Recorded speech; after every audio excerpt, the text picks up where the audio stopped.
building a service empire and exiting, it was my goal from day one. So, going through that process is life changing, but it also takes a lot of focused energy and really having a playbook to scale it to where it actually is worth. A lot of people get reached out to by private equity and they know their books are a mess, but why would private equity know? They don't know. So they start cashing dollars like, oh, I'm going to get 12 million. I'm going to get 14 million, but their books aren't ready. Their accounting's not ready. They might be on a cash basis accounting. You really need to be accrual to go to private equity. So You can't do it by yourself, number one. Okay. So, number one, it's when you're trying to do everything yourself, you can't grow. You can't grow anything. I think everybody on this call right now is wondering how you built a desirable business that private equity wanted to buy. So, and we all also feel, whether we realize it or not, the leadership in our corner is what's going to allow us to build something like that, because wearing the hats for everything is not doable. You need a team of like professionals that have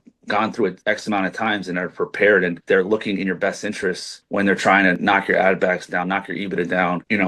They're not going to just give you this money. It's not just because you have a company. you need somebody who can fight back and fight back intelligently because they've been there and done that. But really, the mentor is there to be your buffer, but really you got to know yourself at a higher level and start trusting yourself because you're making the right decisions and you have the right people around you. And then it's just you create this movement where your team works for you and they're willing to fight for you and they're willing to die for you. That's where you're going to create, market share, because you're becoming a disruptor. So many people get burned on marketing companies. How did you handle knowing you weren't wasting money on a marketing company? They start out real strong and then all of a sudden they fizzle out and you're like, man, I'm not getting what I used to get. Like I said, they pull your soul out, they put it on a table all in front of you, and you got to be like, what happened here? What happened here? We're discredited in this. We're discredited in that. If you don't have the right team, your EBITDA is going to get killed. And what you thought you had really is now shit. And I think that we all do that,